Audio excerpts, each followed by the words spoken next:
Hey there, yogis! How are ya? My name's Crystal Gray, the creator of the Yoga Goddess Academy and the 13-day yoga teacher training in Costa Rica. I love Costa Rica. This will be like my 7th time going there if you're watching this in 2019 for the upcoming 2020 yoga teacher training in January. I've been getting a lot of questions about the yoga teacher training and how it works. So I wanted to create a video that answers any of your most pressing questions. If you have a question that I didn't answer, please make sure to put it in the comments and I'm more than happy to reply there or create another video. Okay, so one of the biggest questions that I get is, I am relatively new to yoga. Can I do this training? And the answer is yes. Now, a lot of teachers might disagree, some agree, some disagree, but what I found is that if the passion is there and if your intuition is there telling you to take a training, then take a training, because a lot of people take trainings not even with the desire to teach, though most people that go through my trainings do decide to teach. But a great thing about it going through as a beginner is that you're going to learn how to do all the poses correctly, and you're going to learn what yoga is all about, where it came from, and really be able to build a super strong foundation for your practice going forward.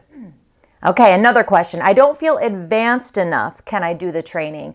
Of course. My training is all about really teaching you how to teach beginner to intermediate students. And it's so much about the teaching. Yes, we're going to be practicing a lot, but not a crazy amount. Because the thing is that no matter how good your practice is, if you don't know how to teach, then what's the point of taking a teacher training? So that's what we'll spend a lot of the time doing. And it's really not about doing advanced poses. I would say that the next level of training, a 300-hour teacher training, that's where you're going to learn more of the advanced poses. As a newer teacher, I wouldn't recommend teaching a ton of advanced poses. It's fine for you to do them in your own practice, but not necessarily to teach. And what I found with most of my trainees is that most of their students are beginners. And believe it or not, beginners are the hardest group of people to teach. So I will make sure that you walk away from this training knowing exactly how to teach beginners, how to modify, how to make it a little bit easier and more gentle for them so that they continue coming back to their mat instead of running away and saying,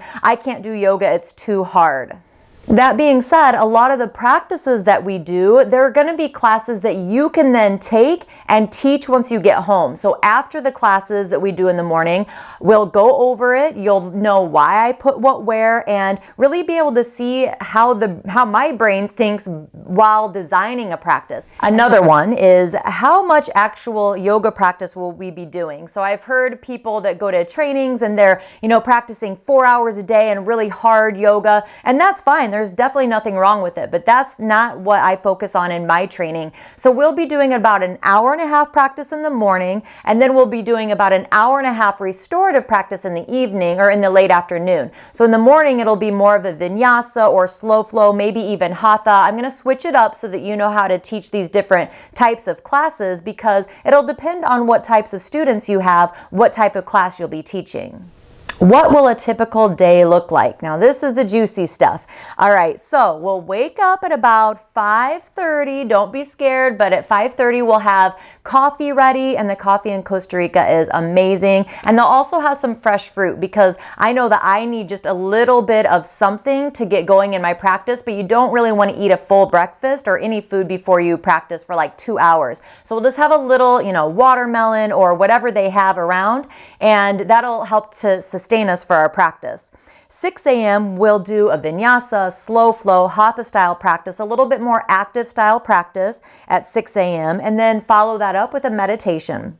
At 7:30, we'll go over the class that we just did. So again, you know why I put what where, and you'll start to learn how to do that for yourself. 8:30, breakfast, and the food, you guys, there is amazing. Everybody just goes gaga over the food, and I know after leading retreats and yoga teacher trainings for the last 5 or more years that food is so important. At 9 a.m., we will practice teaching the poses. You'll learn the pose, you'll teach the pose, and just get really comfortable with all of the alignment and the cueing that goes into making it effective and safe for your students. At 12 p.m., lunch. And then 12:30 to 1:30, usually we take a little break. You can go by the pool, you can take a nap, maybe you need to do some independent studying. It just kind of depends on where we're at that day. And then from 1:30 to 3, we'll come back and go over the manual. From 3 to 4:30 will be restorative yoga. From 4:30 to 6, that's beach time, swimming, and watch the sunset. So it's so amazing every day at the end of the day just to go and let everything just kind of wash over you, because a lot of things do really come up in a yoga teacher training, and it's just an amazing way to end the day, just kind of let it all go. And every day last year when we got there, we're like, how is it already this time of day already? So even though it's 13 days, it's 13 days maybe away from your family, you guys, it really does go super fast. I felt like we were there maybe 6 days. All right, 7 p.m. dinner time. Then after that, free time. What do we need for the training? All right, so on the website, I do have a list of all of the things that you need to bring. Maybe I'll do another video on that. But the 2 things that you'll need for the actual training and learning, you'll need Light on Yoga by BKS Iyengar, and then you'll need 4 chapters on freedom, and that is about yoga sutras and the philosophy behind yoga. You'll also get the PDF of the manual after the 60-day refund period is up. Then I'll send you that manual. You can download it. You can print it out if you want to, but it's a pretty big manual, and I don't want you to have to bring an extra suitcase just for that, though some people did, because some people like to have that actual manual there. Otherwise, you can just download it to your computer or your tablet and work from there.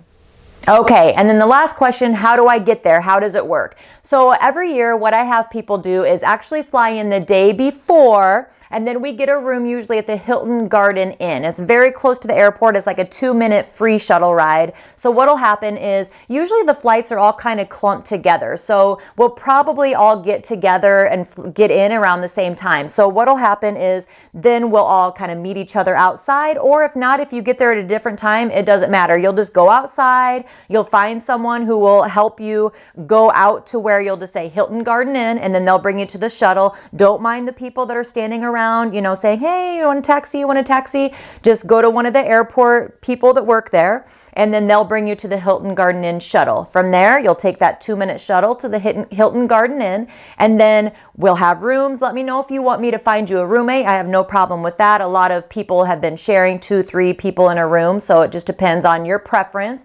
And then the next morning, we will all meet up at 9 a.m. The shuttle from the retreat center will come get us, and then we'll head to the training and get started. The airport that you'll fly into, the code is LIR. It's Liberia. Yes, it's in Costa Rica, but it's an area of Costa Rica called Liberia, and that's the airport that you'll fly into. It's a lot calmer than San Jose, and it's only like a 2.5-hour drive from the airport, the retreat center, and a lot of places in Costa Rica are really, really far drive from the airport, so we're actually really lucky. It's a pretty short transit time. Stay tuned for the next video, and I'll get into what all is included in your investment, or feel free to go to the website yogagoddessacademy.com and go to the Costa Rica yoga teacher training page. Go all the way down, and then you'll see frequently asked questions. Click on the question, what will my investment get me? And you'll be able to see the answer to those as well. All right, Yogi, I'm really looking forward to this. Please feel free to shoot me a message and ask me any questions. Of course, I never pressure anyone into taking my training. I want to make sure it's a good fit for you as well as a good fit for me. All right, good luck. Namaste.